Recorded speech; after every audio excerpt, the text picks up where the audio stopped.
Hello and welcome to Inside Music, episode number 149. I'm your host, James Shotwell, and it's great to be with you again. If you're wondering about the audio, we are still figuring things out here at HQ, but we had another episode ready to go, and I had to share it with you. My guest this time around is none other than Ryan Clark, vocalist and founding member of the band Demon Hunter, who will release their new double album, War and Peace, in early March.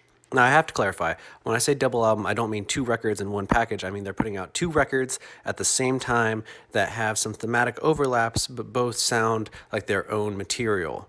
The band has been around for the better part of 20 years now, and they have a massive following that they have been able to harness and keep engaged without having to tour constantly and run themselves into the ground. That's pretty much where our conversation starts after a little bit of talk about snow, and then Ryan tells me about the process of creating these two albums.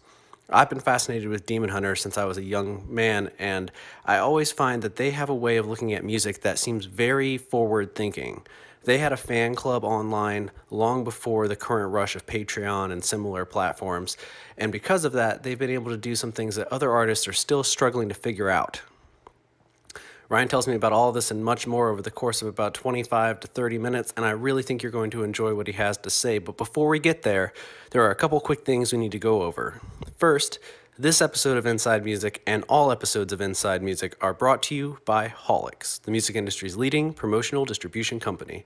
Now, what that means is that Holix works with record labels, publicists, independent artists from all over the world to share new and unreleased music with tastemakers without fear of piracy.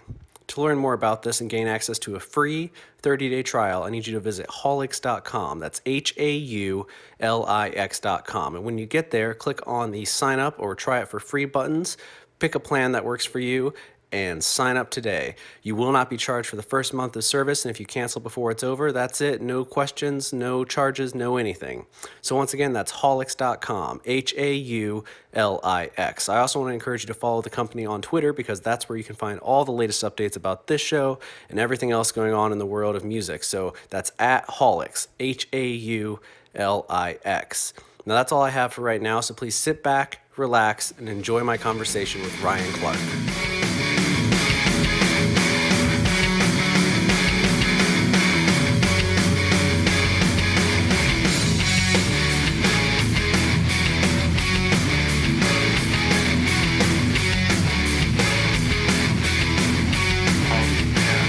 I've got about 18 inches, and I've got a couple of four-wheel vehicles, Jeep Wrangler and stuff, and it was, I still had the chain up, and I barely made it out of my like little area. Once you get on the main roads, it's okay, but yeah, I've been dealing with that for like the last week and a half, and so it's been a little crazy, but I'm getting back into the swing of it. Hopefully it'll all melt off here in a couple days.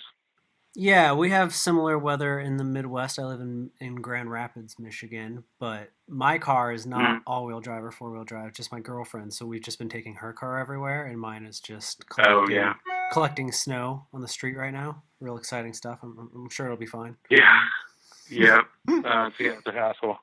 I'm just very ill prepared for it because I've only lived out here. I'm kind of in the woods. I've only lived out here for about 4 years, and it hasn't done this at all since I've lived here. So now, next year, I'm going to be much more prepared for it. You really can't prepare. I mean, you can be ready for snow, but every year it's like, I forgot how terrible this is, no matter what. Of course. I'm surprised. You guys probably also do a lot of touring in the winter, typically, right? We don't. No, we don't do a lot of touring overall. So for us, it's just, it's a little bit easier. We all have, full-time jobs and stuff like that. And so, we've kind of started, when we started in 2001, like we had started with a model that was very minimal touring.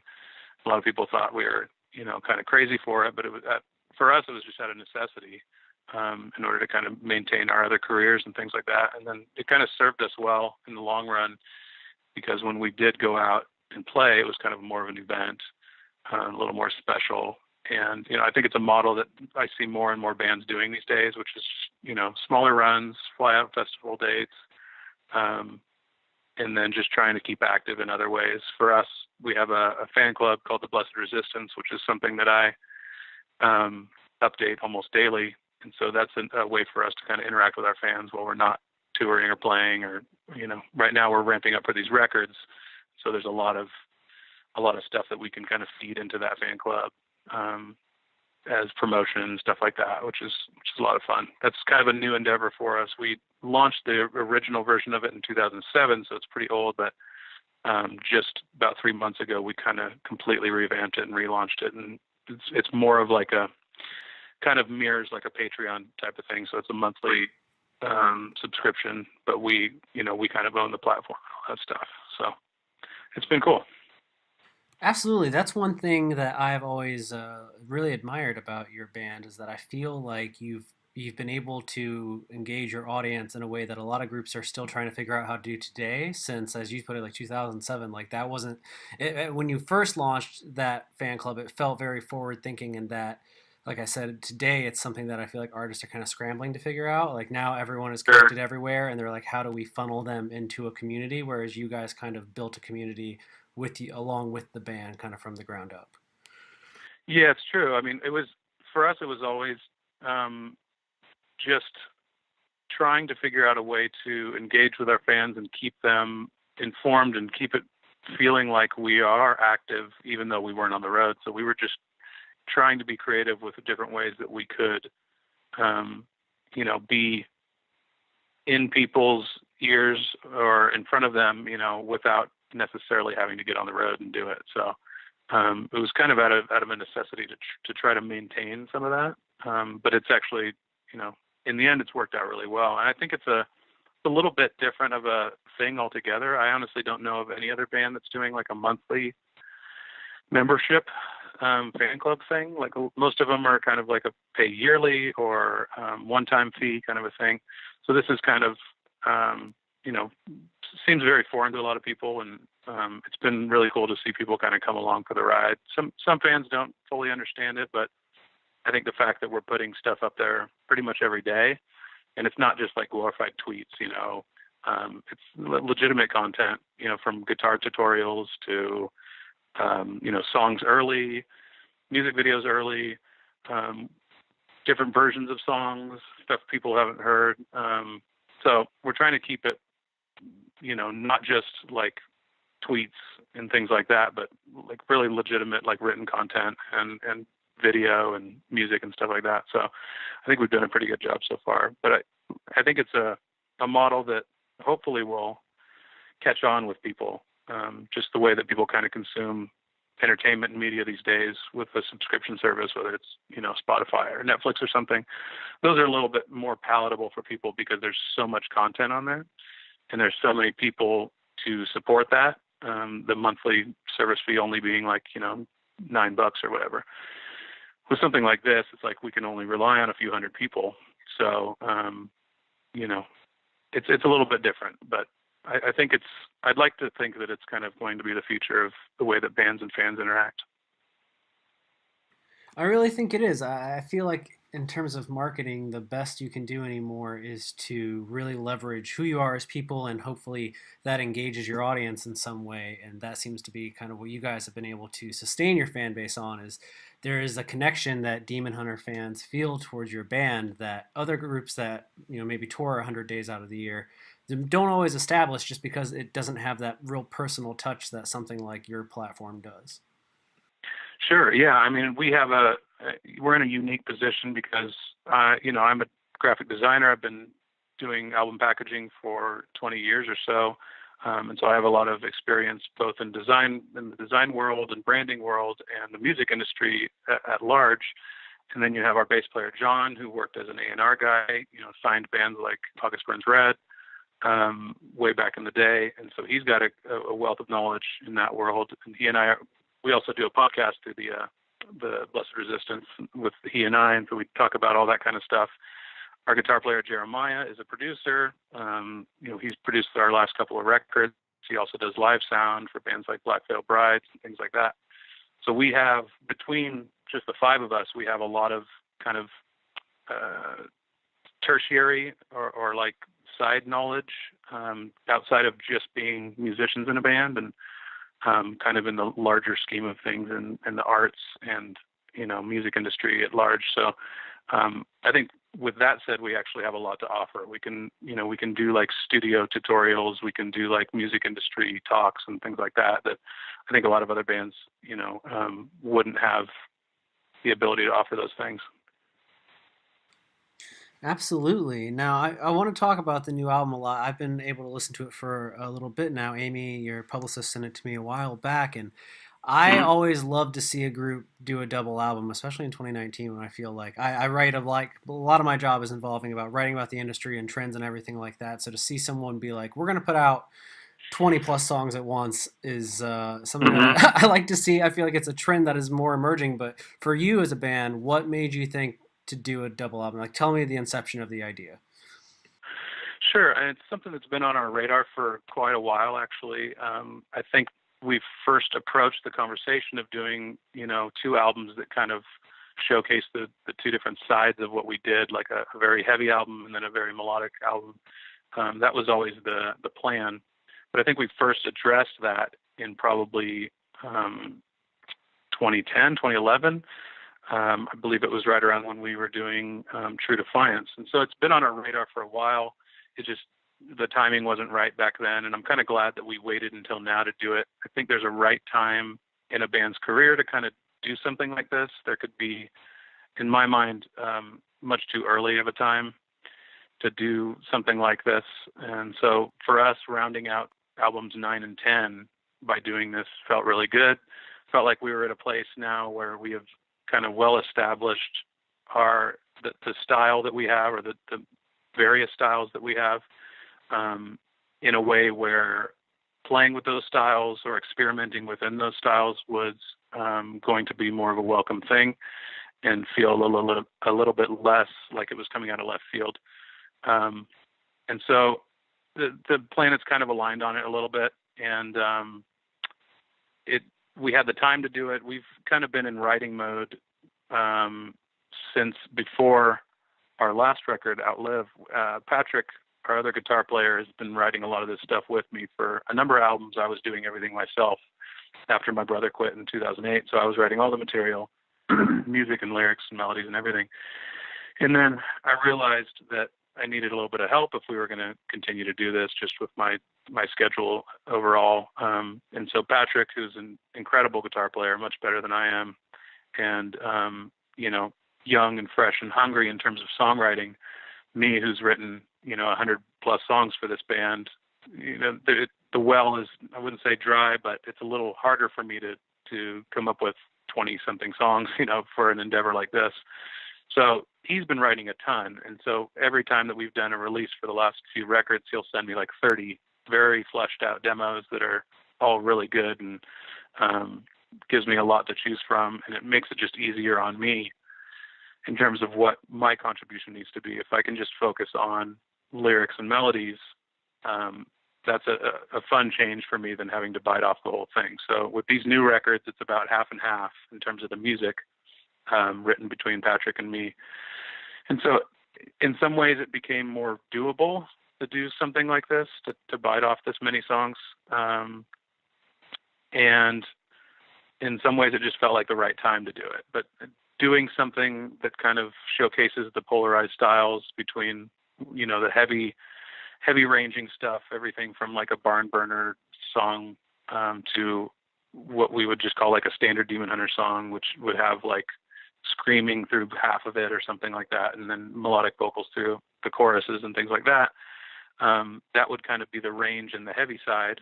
And then the lighter side would be everything from like completely stripped down piano ballad to like straightforward rock song. But the melodic record has very little screaming. I think there's like one song that has like background screaming or something like that. So the biggest difference in those is not necessarily that every song on the melodic record is a ballad or is soft, because there's definitely some like breakdowns and some heavier parts on that record, but it's more just the overall vibe. But we wanted each record to kind of have a journey of ups and downs, peaks and valleys, and kind of play out like a normal record, as opposed to like a super heavy record and like an acoustic record. Yeah, I honestly expected when I first saw it. My assumption was that Peace would be almost an acoustic record or something very soft. So when I started listening Hmm. to it, I was definitely blown away, and where I was like, oh, that's it's not that obvious, which made me Yeah. all the more curious, I guess, when you're writing the material, how you ultimately kind of how you settled on the theme of war and peace, the idea of war, in one album called Peace, and then, did one record come easier to you, or was it just you're writing and this goes here, this goes there? A little bit of that. A little bit of this goes here and that goes there. Some songs, there were a couple of songs that were kind of hard to place, to be honest. There's a song called Gray Matter on the heavy record that honestly probably could have gone either way because it's all singing. Like it's, the instrumentation is heavier, but it's all very melodic. So that one was a little bit hard to place. And then there's, maybe a song or two on the ballad record that could even potentially go the other way. So there was a little bit of thinking in terms of, what would fit. But again, we wanted to show a range, even within each record, show a range. But I would say the heavy record came a little bit easier because usually when we're doing an album, it's primarily heavy. It's more like 80-20 in terms of like heavy songs to ballads.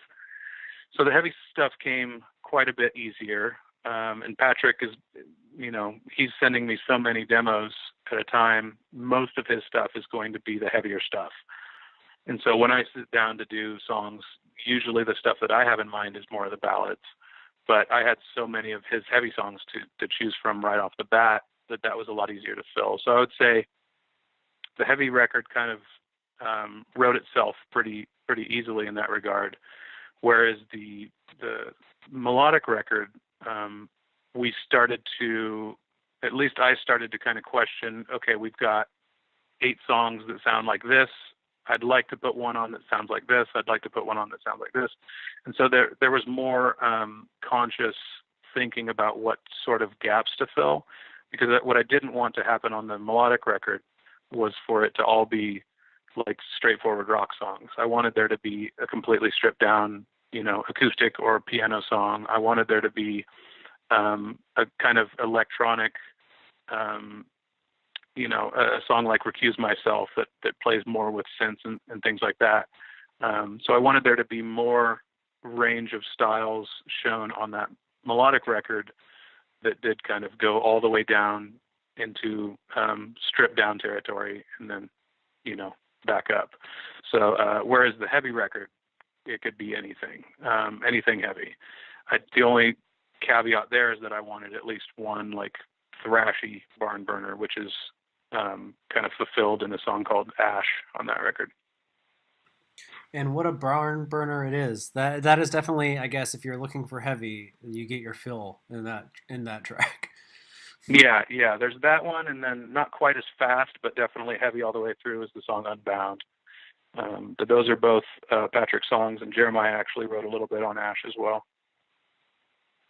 I know you guys just put More Than Bones out into the world not long ago, and I saw your tweets the other day about it being added to the Spotify playlist along with, is it Close Enough for More? That was also added.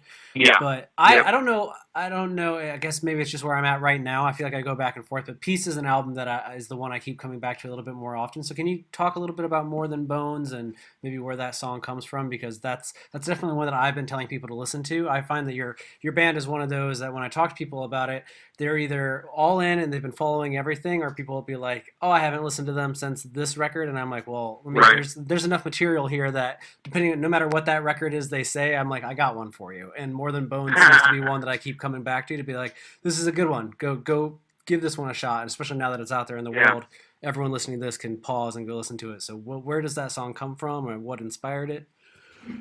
Yeah. So I mean that's a perfect example of a song on Peace that is definitely more up tempo.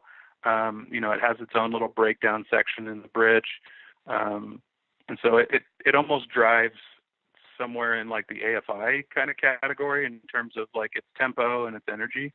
And so there was a little bit of influence there.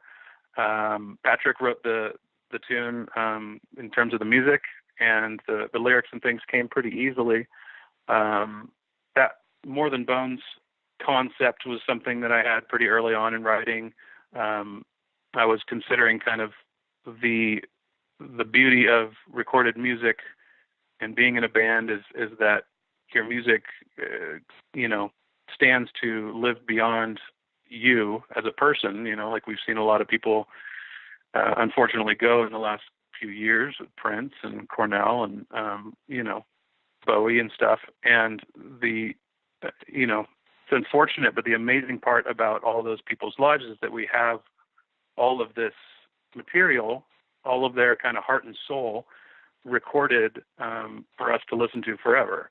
And so the concept of the song More Than Bones is that, you know, when I leave you more than bones. I leave you more than just, you know, a shell of a person, because I've put all of these things kind of into the atmosphere that can be kind of carried on and hopefully even utilized by people in the future to, you know, make them feel better about themselves, or, you know, things like that. So that's basically the gist of the song. And it felt like a good candidate for album opener, which it is. It's definitely, I think we all think in the band, at least, that it's probably the catchiest song. I think it has the most legs in terms of that sort of thing. But yeah, it's definitely a favorite of all of ours. Well, that's good to hear. And I don't want to get too far from the music, but there's I assume that you're the one responsible for the album art with this record? Yes and no. I mean, I oversee all of it. Okay. And usually with Demon Hunter, it's kind of my opportunity to play more of art director than designer. I've done a handful of album covers for us in the past. I've done the Extremist album covers and Storm the Gates of Hell. But usually I like to hire out for the album cover itself. And so we've had, you know, a range of people from Dan Seagrave and Justin Kammerer and other people that have done covers for us. And it's kind of nice for me to kind of take a back seat and just kind of direct in that regard. With this one, actually, a long-term fan of ours who has always kind of brought us like physical sculptures to shows over the years. I mean, I think the first one he brought us was in 2004, when we were touring on Summer of Darkness. He brought us this amazing sculpture of the, you know, our Demon Head logo mounted kind of like a trophy. And that was one of the coolest pieces of fan art. We could tell that he was very skilled at that. And then most recently he brought us another sculpt. This one was kind of like a resin or plastic, and it was from basically a rendering of the one of the skulls from the triptych, the one that has the snake wrapped around it. I'm looking at it right now in my office, but I mean, he did an incredible job of it. It's all distressed and looks very, very realistic. So he is super skilled at actual physical molds, but he's been working at a video game company for the last 15 years doing digital sculpts and things. So we kind of went back and forth about whether or not we wanted to do like an actual physical sculpture and photograph it. And at the end, we kind of realized that we wanted the editability of doing something digital so that we could kind of make changes on the fly. And so what he did was provide us with a couple of digital sculpts, and I kind of gave him direction throughout that process. And then he kind of handed us over these pretty raw files, but very, very detailed and incredible. And then a buddy of mine who kind of works in 3D space helped me render it out and light it and make them look the way that they did. I kind of chose certain textures, stone textures, marble textures, things like that. And we kind of wrapped these digital sculpts in those, and ended up getting what we got right now. But it was very cool to get kind of like some, you know, kind of fan interaction as far as the creation of those. The guy is just super skilled, so it's next level fan art. And what is I assume it's Latin, that's the text that's wrapped around it. What does that say? Mm-hmm. Yeah, that for war, it says war in every breath, and then for peace, it says peace in only death. Okay. That's just kind of like, I like to come up with like sort of a, for lack of a better term, like a tagline or a phrase that kind of encompasses every album. For Storm the Gates of Hell, it was Hell Hath No Fury at All. So I like to kind of choose phrases that kind of embody the spirit of the album. And so it is to say the names of the albums, kind of speak a little bit into the style of the music that you're listening to, but it's also just kind of the mood that's supposed to be conveyed there. Well, I definitely think it works, and I love this cover art. One of my favorite things about being a fan of Demon Hunter is seeing how you reinvent the logo with every album. I love that. For the marketing professional in me, the branding is just like no one does it better. It's the fun of like how will they do it next? So I have to ask, like, are you kicking around? Are you always have like an idea in your head or like a list of like these are in the future maybe we'll do it this way or this would be a cool idea for the next way to do it. Yeah, I do have like kind of a short list of ways that we could do it in the future, and I'm usually at least one record ahead in terms of knowing exactly what I want to do. So at this point, I do know what I want to do on the next one, but yeah, I kind of have like a short list of ways that we could kind of treat it. I also like to go back and forth between styles. Like if we did something that was kind of like a fine art painting on the last record, I'll more than likely not do that for the next one. So I like to go between kind of pseudo photographic to, graphic or collage to illustrative to more painted, and in this case, like a realistic rendering. So I like to keep it fresh in that regard as well. I don't like to, do like two painted covers back to back. So I think next round I'll probably go more of a painted or illustrated route. And so, yeah, I definitely, I've always got the wheels turning on that stuff. I just hope for the day when we can have like a Demon Hunter mask. I always feel like some of these renderings and designs, I'm always like, that's what I want for Halloween is just to have the mask. I know it seems like it's prime for it. It's definitely something that we've thought about in the past, but especially I'm hoping to get. Go ahead. Go ahead. Yeah, I was just gonna say the way that you have it right now, especially for these two albums, the more gold leaning one is I like with the teeth and everything. I'm like, it just seems primed to be like a mask. Yeah. Yeah, for sure. And I think that's something that we're hoping to do. The great thing about doing these things digital, and this was, kind of us having a little bit of foresight, was that hopefully having the potential to create 3D sculpts of these, which would then allow us to maybe make molds and then mass produce them, at least to a certain degree. And so the files of these things will allow us to do that a lot easier than if they were just physical pieces. Well, that's great to hear, man. And we have, I guess, about a little under a month till the album comes out. Are you feeling good about how things are going overall so far with people hearing about the album? And I know getting on the Spotify playlist is huge in 2019, so that's obviously good for the band. But are you feeling confident in how the promotional cycle's going thus far? Yeah, I don't dig in there as much as some people. I'm completely off of social media myself. I let kind of our manager do that, and some of the other guys in the band do that a little bit more. But I've kind of cut clean from all of that. My only interaction right now, other than what people send me, would be just the fan club. And so, what I've gathered from them. I mean, granted, they are hardcore enough fans to be paying for this monthly fan club. So I would assume that most of them would be stoked on what they're hearing, but it's obviously really good feedback. And so I've been really stoked about that, but yeah, overall it's felt like there's been some momentum. We have a lot of the Spotify playlist stuff. We have some iTunes playlists. We've got Octane on Sirius XM playing on my site quite a bit. My wife has that satellite radio in her Jeep, and so every time I get in, I think like 50% of the time I'm going somewhere, it's I end up hearing it. So it's really great to hear them playing that a lot. And so yeah, it's feeling really good. It's a bit of a risk doing two albums on the same day. If we were to package these together outside of the deluxe, they are completely autonomous. So it's a bit of a risk, and it's a bit of an experiment to see kind of what will happen and what we can really kind of rely on. And so I'm trying to be very realistic about that, about asking people basically to buy 2 albums at once.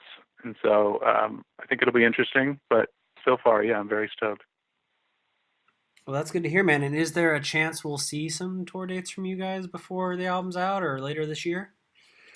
Later this year for sure. I don't think we're going to have anything scheduled in the next couple of months, but we do have plans to do a little bit more this year than we have in the past. So that is yet to be booked, but definitely on the radar.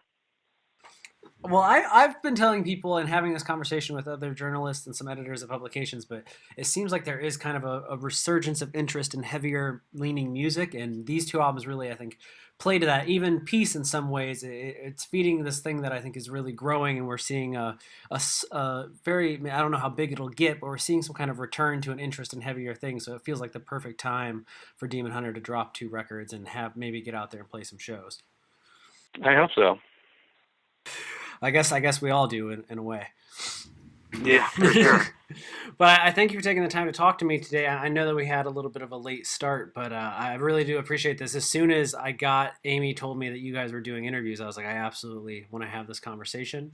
I as somebody that owned Summer of Darkness on the day it came out, I was like, I got to get this conversation onto the podcast at some point. And I really enjoy what you guys have done with these 2 records. Thank you. I appreciate it. Thanks a lot. No problem, and you have a wonderful day, and hopefully we'll get a chance to talk if you guys do some shows over this year. Awesome. Yeah, absolutely. Take care.